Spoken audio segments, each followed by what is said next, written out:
They've decided that the economy has to be more market-driven. That is necessary for it to achieve the objective of becoming a fully advanced economy, because all the advanced economies are basically market-driven. So instead of having so much command and control, you move to more market-oriented instruments of policy making.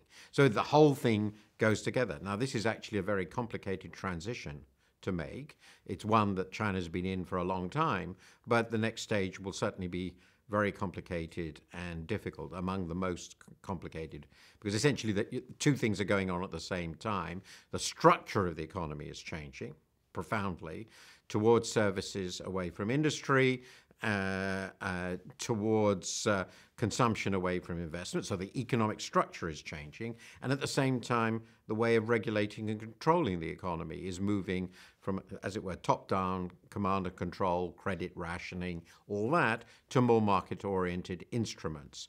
This is a very profound transformation. Nobody's ever tried to do this before in a country, obviously, of this scale, which was so recently a relatively undeveloped country. So we are all very interested to see what's going to happen. And the next 10 years are going to be, I think, a really fascinating story.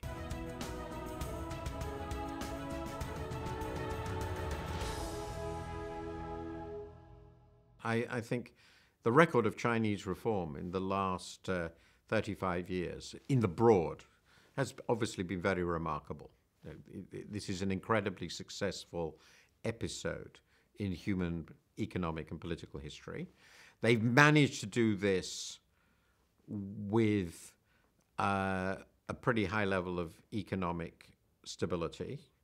They've managed to keep the economy going and making the reforms that were necessary at each stage. They tend to do it on a trial and error basis, so they don't do everything everywhere. They try it out in a part of the country, see what happens, learn from it. I think that's very sensible. I think particularly if you're running a country, as you said, of this scale, with immense complexity, trying to do everything at once risks chaos. Obviously it does. And it's good that it should now accelerate. But I agree very, very strongly. It would be very irresponsible to try and change everything at once.